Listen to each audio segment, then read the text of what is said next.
seorang koruptor sebagai pertanggungjawaban moral. Saya mau minta klarifikasi, ini tanggung jawab siapa? Bapak malu nggak sih? Tidakkah saya dengar permintaan maaf yang benar akan memenuhi kewajiban Presiden Republik.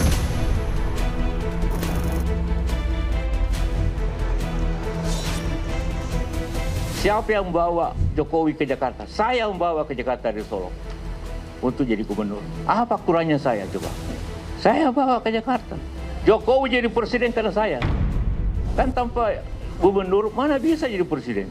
Saya yang bantu Jokowi. Boleh tanya sama beliau. Kasih lihat foto ini.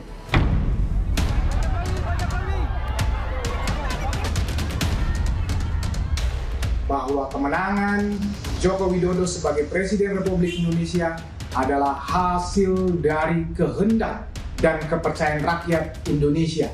Demokrasi tidak dibangun di atas peran satu individu, melainkan kerja kolektif berbagai elemen bangsa. Pak Jokowi terkait menjadi presiden karena ada jasanya Pak JK itu tanggapannya seperti apa, Pak? Ya, saya ini bukan siapa-siapa. Saya orang kampung.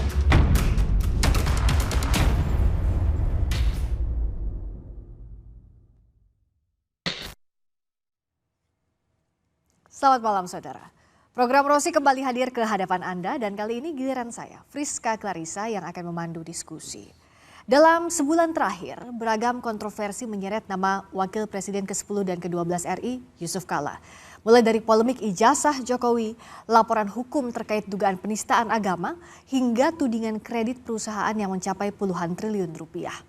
Lalu apa yang membuat Yusuf Kala gerah dan terkesan marah, hingga harus memberikan klarifikasi dan penjelasan? Malam ini kami mengundang juru bicara Wakil Presiden ke-10 dan ke-12 Yusuf Kala, Hussein Abdullah, dan Ketua Umum Projo, Budi Ari. Selamat malam Pak Uceng, juga Pak Budi Ari. Selamat malam. Terima kasih sudah hadir di Rosi. Saya ke Pak Hussein dulu, ke Pak Uceng.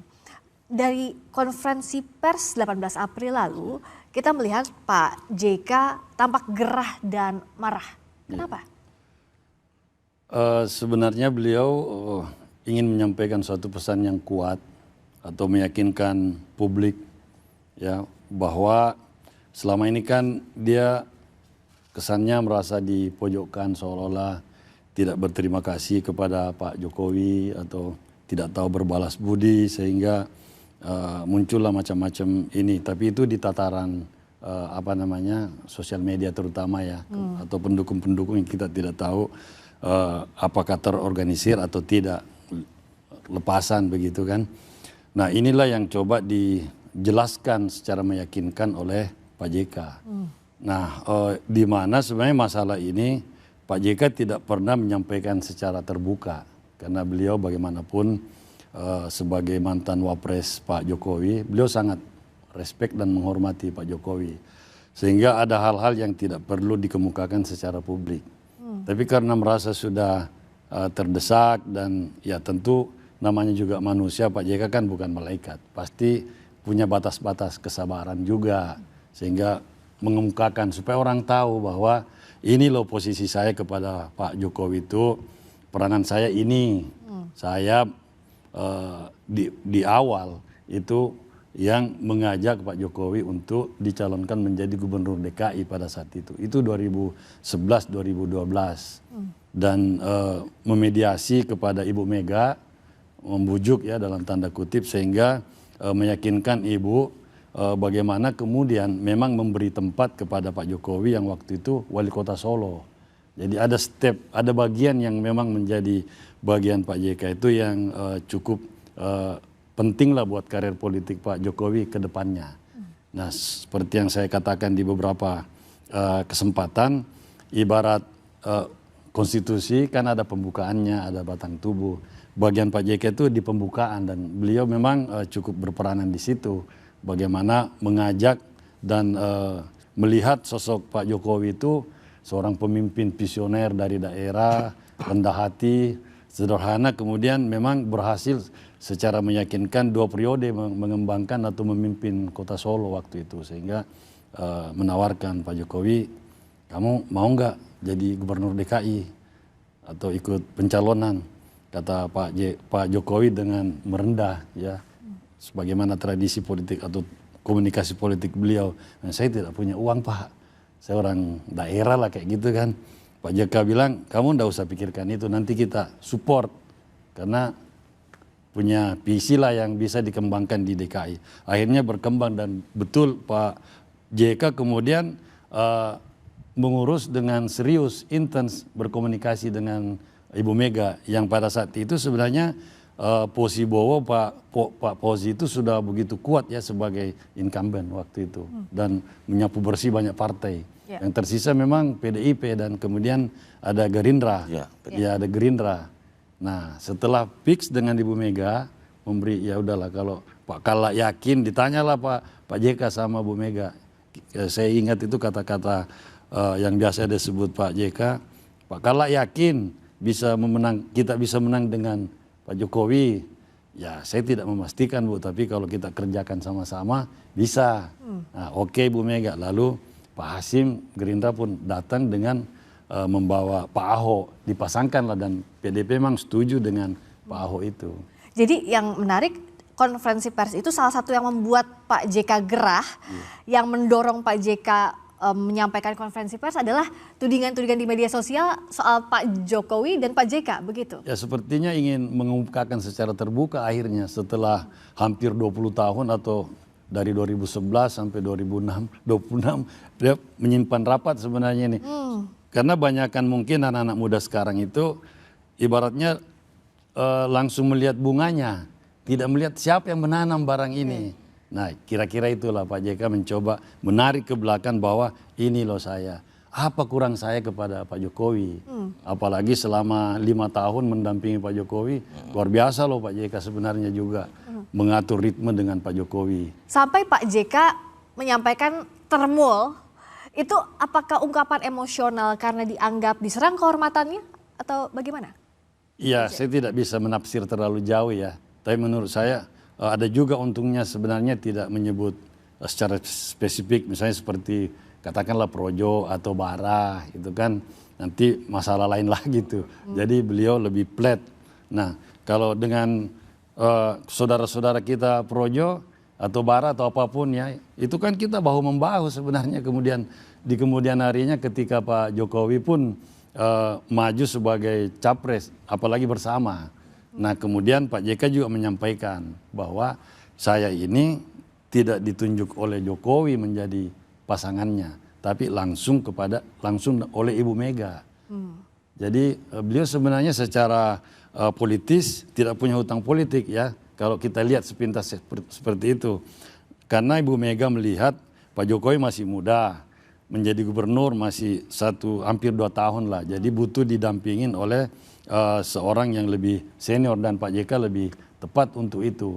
Dan pendukung-pendukung Pak Jokowi pun pada itu melihat bahwa ini memang, saya kira mereka juga beranggapan bahwa pilihan Ibu Mega itu tepat, Pak Jokowi didampingin Pak JK.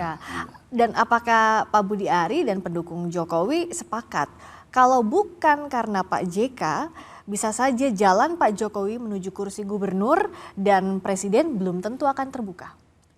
Ya memang harus diakui Pak Jokowi ini kan lahir dari gerakan rakyat. Dan memang Pak JK ini visioner, bisa melihat figur-figur figur-figur politik yang punya potensi. Itu kelebihan Pak JK, harus diakuin.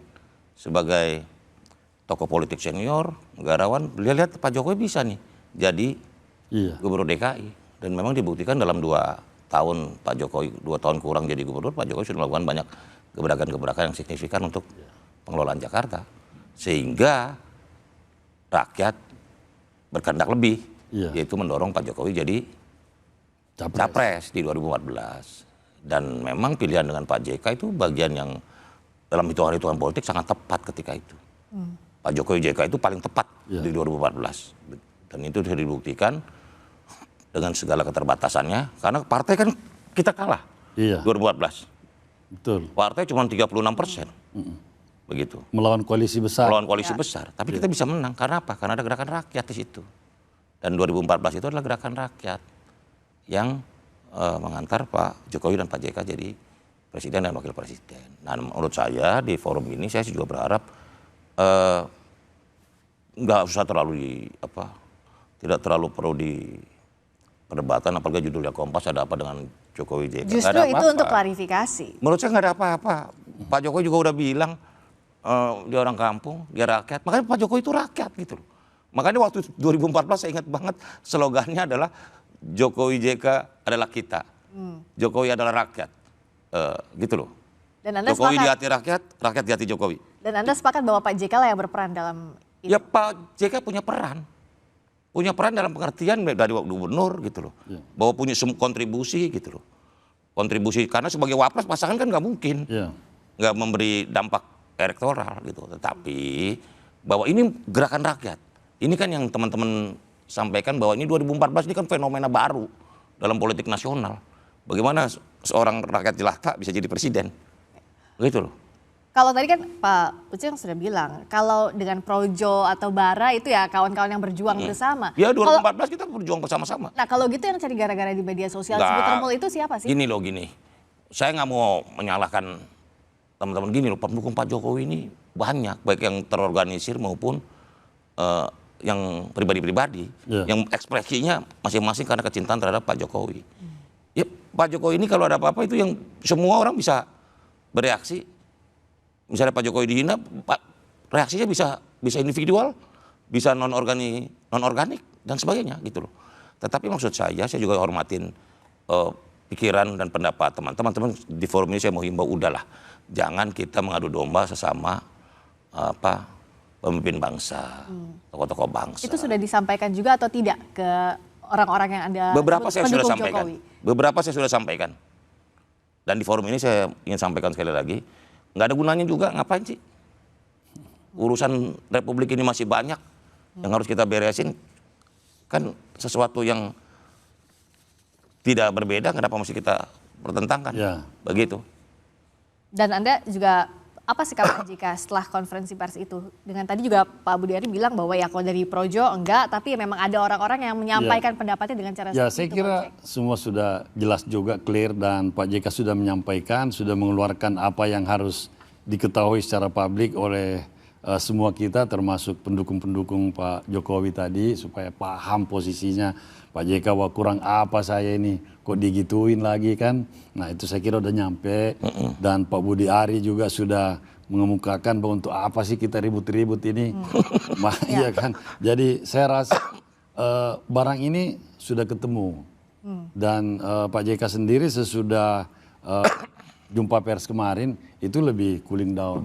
Meskipun ada sesudahnya lebih kepada bagaimana mengembalikan marwah beliau, terutama menyangkut masalah penistaan agama itu. Lalu beberapa tokoh-tokoh dari Poso, dari Ambon itu berdatangan memberikan testimoni untuk menegaskan bahwa apa yang disampaikan Pak JK itu memang seperti itu realitas sosialnya pada saat itu. Itu bukan penistaan agama. Memang pada saat kejadian di Poso, Ambon itu baik Islam maupun Kristen itu membunuh orang-orang tidak bersalah dengan ya tanpa batas lah, tanpa batas perikemanusiaan. Dan di situ ada peran Pak JK berperan besar untuk mendamaikan. Nah ini juga kan masuk dalam satu materi konferensi pers. Saya catat paling tidak ada 3 isu utama. Soal ijazah, soal potongan ceramah saat di UGM, juga soal tudingan kredit puluhan triliun. Sebenarnya dari 3 isu tersebut mana yang paling membuat Pak JK terusik, Pak Uceng?